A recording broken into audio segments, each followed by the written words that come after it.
And we're back. We're live in the Bunker Studio in Red Books. It's the Red Books show, and we're joined by Leah and Liz from Common Grounds. Now, we have a few messages in. Phil Hughes says he's been plugging this event on the show and will do again tomorrow night, and he's very excited about it. We have a message in from Pippo. In terms of AI, the danger is that creatives like myself are too small to fight the Bezos and Musks of this world. Not at all, Phil. We'll fight him. Yeah, keep Don't fighting. worry. I think we should use every show to just reflect on what a bad person Jeff Bezos is and spread, unproven kind of theories about him and stuff that might get us sued. Like Steve alleged earlier that Bezos was involved in the drones that are bombing Ukraine. So you're trying to get me into some legal trouble. Yeah. So and the fires up the cameras. Yeah. So off air, we were just talking about some of the events coming up at Common Grounds. You were talking about the family-friendly events, Liz. Yeah, the whole idea is that mom, dad, granny, auntie Betty, whoever, they can all come down with from like raw babies onwards, and there'll be something for everybody. There'll be artwork, there'll be face painting, there'll be chit chat. There's a neuro-friendly, neuro-inclusive sensory burrow. Correct. As well. Yeah. So Trudy's handling that. Yeah. There's weaving, which is really good for hand-to-eye coordination. Now it's not, you won't be going home with an Alibaba basket or anything. It's just a hoop. But I'll show you how to twist and make a hoop, and then there'll be fabric, and you could print. Flower print on it. If you're under 16, an adult will have to say it's okay to use the hammer because it's just a thing, right? Okay. If you're 12 and in secondary school, you can do woodwork. But if you're at something like this, you have to be 16. That's just Collaborative art as well. There's collaborative art on the ground that you can, anybody's welcome to take part in. For sure. And music. And I'm sure if somebody wants to get up and sing something, they somebody will strum along with them, or you're doing a seed saving workshop. Seed saving workshop, There are also free plants and seeds going to be available. A couple of artists there. Dee is going to have a stand and have zines that echo kind of the spirit of Common Ground Fete, and Samir will be displaying a wood carving that symbolises his journey since he's come to Ireland. Because he's from Eritrea, so he's sort of going through like adapting to life here. So that sounds. Oh, and Wexford Pride also are going to have Wexford Pride, a stand as well, and I think they're doing printing and t-shirt printing and things like that. And hopefully anybody who comes along who's interested in the seeds, the plants, that end of things, that maybe we can try to revive the whole huge desire for allotments in Wexford town, because holy mother of God, there's allotments in almost, well, not almost, but I'm exaggerating. Smaller towns than Wexford. And around the county, like from Gorey to Bunclody to New Ross to Enniscarthy, have a fantastic community garden up there. Absolutely fantastic. Well done to everybody concerned. Again, that sort of came from a sort of a lockdown situation, and they are absolutely thriving. And so many other things happen. See, that's the thing. If you have allotments, other things can happen. Yeah, exactly. And it's just so frustrating that Wexford Town doesn't. Now, I understand the whole thing about the council have land and they have, projects planned for further down the line, because the way they plan for housing. This is free radio, Liz, and the Director General is here himself, so there's no censorship now, because I know he's very keen on allotments too. He is, In your opinion, and maybe yours too, Tony, what's stopping? Why isn't there an allotment in Wexford Town? 22,500 people and no allotment. Yeah, it's crazy. But I think if you speak to people, again, if you speak face to face, one to one, if you're up in the bull ring, say on a Friday or something like that, you will meet. I can't think of one person that would say, "Oh yeah, that's not a really good idea." That's rubbish. Wexford doesn't need that. I don't think I've encountered anybody in the last 14 years that thought it was a bad idea. And I've spoken to a couple of councillors, and they also think it's a good idea, but they can't say, what about this space? Okay. Because there could be plans for it. And then if a piece of land does come up, you either have Wexford County Council hoping to get it for whatever plans that they have, or developers coming in, and they have the moolah. You know what I mean? Yeah. So, and land is expensive. Land is very expensive. Yeah. Can I just quickly say, because Sure, I feel like I'm leaving people out when it comes to please do, the yeah. lineup of Come things, in, please. that also apart from what I've mentioned, the men's shed. I did a men's Oh, yeah. shed. They're also Yeah. doing DIY skills, and a Fantastic. crocheter will be sitting on a bench, and it'll be the crochet bench, Yeah. and anybody who wants to sit down with her can learn And crochet. the men's shed. Wow. Men's shed. The men check can learn as They're well if they doing want to. crochet. Oh no. No. I mean, there'd be nothing wrong with Headphones, that. Tony, headphones. I would headphones. definitely be at that workshop. Yeah. But no, they're going to do, I think, DIY skills, which is probably like fixing things around your house. Yeah. So sorry to cut into you, Yes. but I Put don't the want to chain forget back on your bike. Yeah, I no. don't want to leave anybody out. No, of course not. Well, Oscar Wilde, kind of tying into what Liz said there, and to further our political agenda, I suppose. Oscar Wilde said that a map of the world that does not include utopia is not worth even glancing at. How would a utopia for a microcosm like Wexford Town look like to yourselves? There's been a lot of talk about how bad the main street is over the last week There has, yeah. by unsolicited pundits. But Well, I It's- came into it's- town tonight, yeah, and I came in by the giraffe there, you know. mm, There was a regatta going on out there, and yeah. it was all very happy. Everybody was having a great time. Then I came in, you know, past the train station and up the quay, and there was tucks of people around down on the boardwalk, and it just looked happy. It Yeah. looked like a lovely place. If I was a stranger, because I love Wexford Town, I think it's great. Even Yeah. though I live Yeah. closer to It is Enniscorthy, great. I really like Wexford Town. I find it incredibly friendly, incredibly open, and I keep saying this: Wexford people are not boastful by nature. You know the way in Cork, if something is going on, everybody knows. Yeah. Like, you know what I mean? Yeah, And they're yeah. falling over themselves to tell you, which is great. Mm.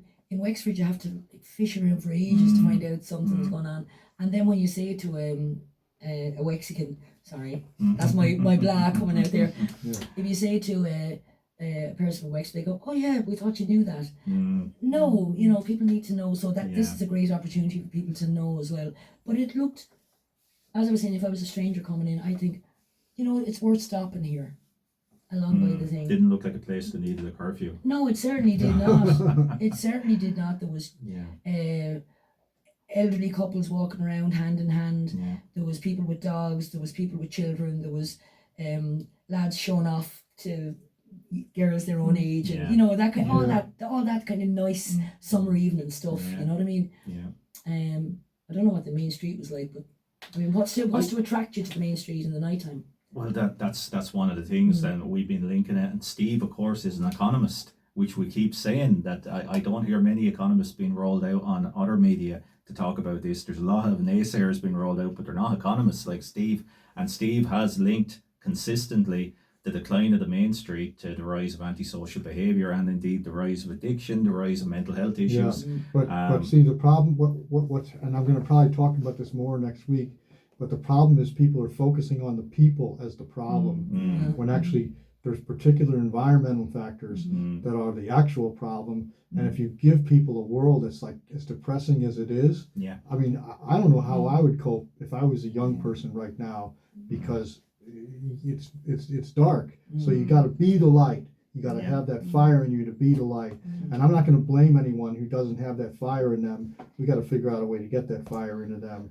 But the blaming stuff is just not good. Absolutely. It's a real smoke screen for problems that go to the top, because it's like if you are depressed or have anxiety. Am I cutting across you, Steve? No, I'm sorry, it's just for the camera. Oh, No, all right. I get Just, Oh yeah, I need to move back. yeah. It's Yeah. like you have a psychological illness that somehow, you know, spontaneously arose in you, or because you had a deficit that didn't allow you to acclimatize to life in a very stressful job. It always goes back to the individual. Like, people don't spontaneously become, you know, very violent and criminal. Something happened to make them that way. Yeah, And Slowly Yeah. happened. Yeah, over time. It could be intergenerational. So when it comes to blame's very toxic, and it stops any possibility of a long-term solution right there at the person. Yeah, because you're looking for scapegoats. And you're deflecting from real problems. Exactly. From the real underlying problems. Exactly. And it's not, you know, the way a lot of people say, oh yeah, we need funding for this, that and the other. It's not a question of just chucking money at something. No. Yeah. You know, it's much more than that. It's people getting involved, people following through. Because it's all well and good coming up with a great idea, but you've got to follow through on it. Yeah. And you'll have slumps, and that's okay. That's okay. You know what I mean? But stick with it. And we've benefits that other places don't have. I mean, it really grinds me that young people are getting such a bad going over in the media over the last week, because we have fantastic young people. A month ago, we had a 17-year-old, Eva Byrne, bring out a book of poetry. We have Connor Healy, who's 17, bringing out another book of poetry this month. We have Abby, is going to be bringing one out before the end of the year. She's also 17. We have the Persons Unknown running several radio shows in here, Tony, trying to run gigs around the town, but consistently not being given venues by the powers that be. They're running a gig here a week, a Friday night. These are people dedicated to community, dedicated to physical media, and they have a lot of wisdom in them for such young people, and for them to be kind of just labelled as a problem is crazy. It's just so short-sighted again of people who would have a voice in community, that they would use it to put down other people. But I suppose that goes back to the idea of the utopia, and to me, they will be part of the utopia of Wexford town. But that's what Wexford is going to be in 20 years, isn't it? Yeah. And for you, it's the allotment and more projects like that. More projects like that. More people, because you know, if you're working in the garden, and now I'm saying this, my garden is lamentable. It's really bad now at the moment. But physiologically, you change. A change occurs. Touching the soil. And then psychologically, you're doing something positive. You're involved in something living. You're involved in something that's going to nurture you or nurture somebody else. So I can't think of anything negative. I really can't. And social and therapeutic horticulture is so important for everybody. In schools and community groups, the general public, and if there was a space to do that. Unfortunately, currently there isn't. That's crazy, and it's unfortunate. It's really unfortunate. I'm not even angry anymore. I was very angry a few years ago. I'm not now. I'm kind of disappointed, actually. But I'm still hopeful that something will emerge. You know what I mean? Because if enough people to get together, and even if it was somebody who had a huge urban garden and it was after getting too much for them, if they would let somebody in to work on it, you know, and do that sort of meet for manners thing, that okay, you a group of people go in and behave themselves, like, you know, be very respectful of the owner's property and grow stuff, and then the owner gets a small percentage of the stuff, and then the people that grow it, and I can think of 3 places off the top of my head, not privately owned. Off the top of my head, I can think of 3 places that would be absolutely brilliant. But I don't know how to go. I don't know who to contact. I don't know who to. But maybe on the 15th at this thing, somebody will magically appear at the thing and give us the information, because things like that do happen at events like this, you know. As Leah said, it's about making connections. Yeah, it is.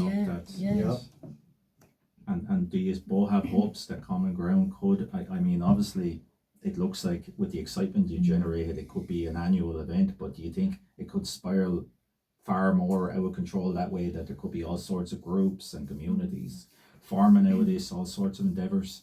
So sometimes when we've been in discussion, we've used the word demo. And I think that Common Ground could be seen as a demo or an invitation to people to do their own, like, connecting projects. If they're inspired by something, or if they feel like, oh, it's not so scary to, you know, get into conversation with somebody else who I don't know about this thing, that kind of benefits everybody in the community potentially. So I think it is an invitation to people to do their own thing, hopefully. Yeah. And regarding utopia, I think that it's very hard for an individual to really say, okay, well, we can say what we would envision, right? But I think that if we're talking about community, we also have to think about how coming together and having conversations about what all of us want and what all of us need can give rise to a completely different conception, not completely different, but like a new conception that works for everybody. I think that's really important. I think that's also what Common Ground Fete is about too, is that we're coming together, people who maybe wouldn't ordinarily cross paths or wouldn't ordinarily be in conversation or hunched down together doing art on the ground, and can talk about what they would like to see in their communities, because it's only when everybody is encompassed in that creative process that it can be a utopia. Otherwise it's exclusive.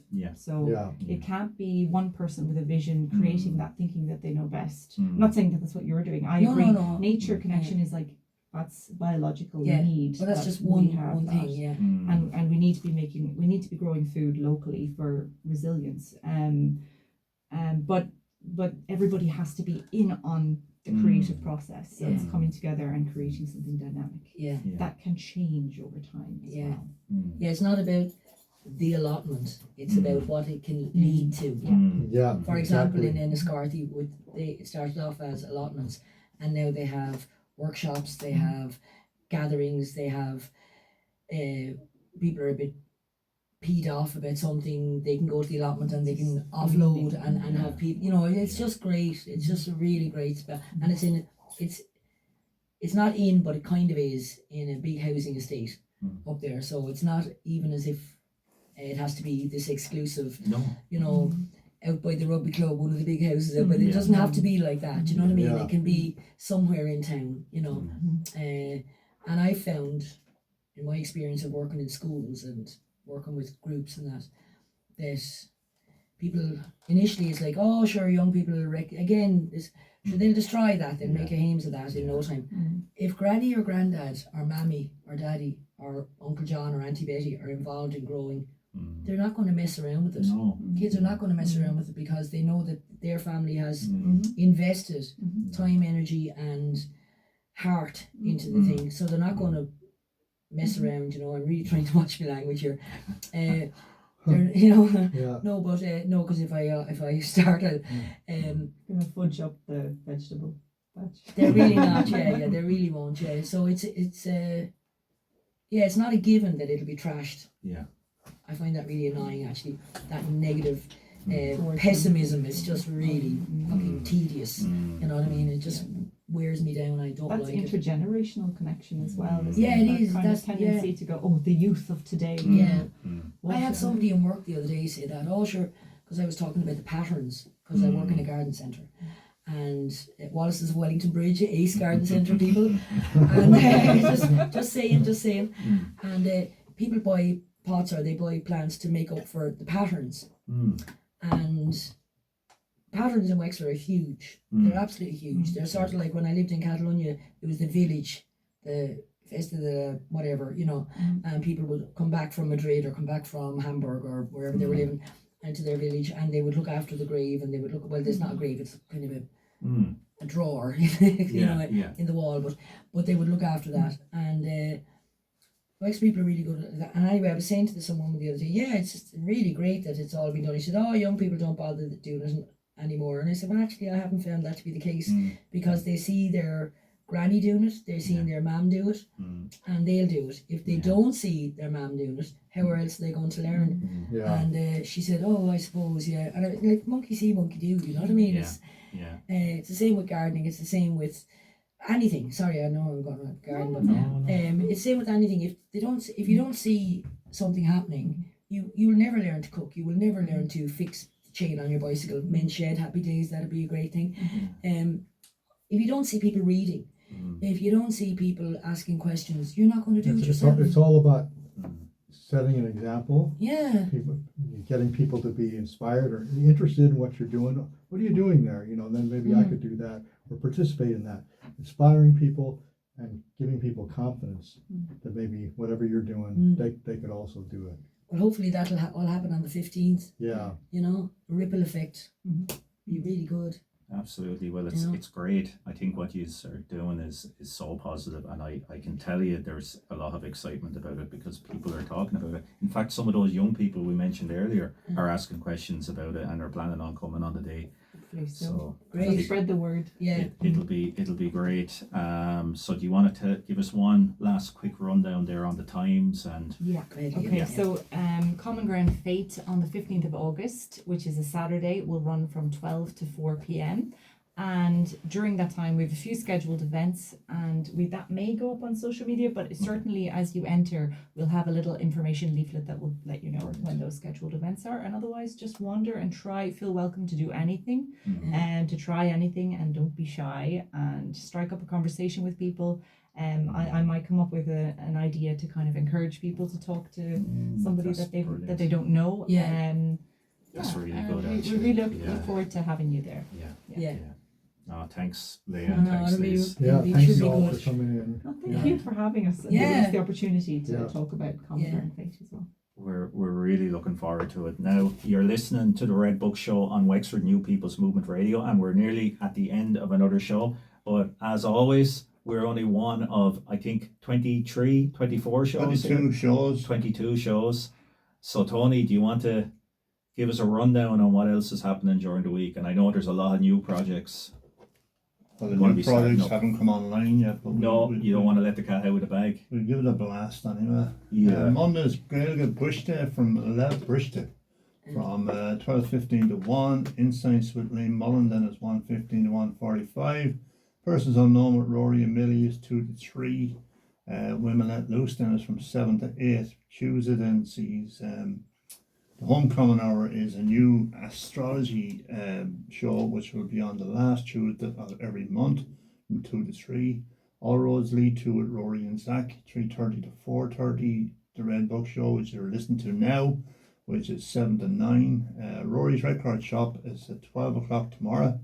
And then the Euros after that and beyond is a language program, 1:15 to 2.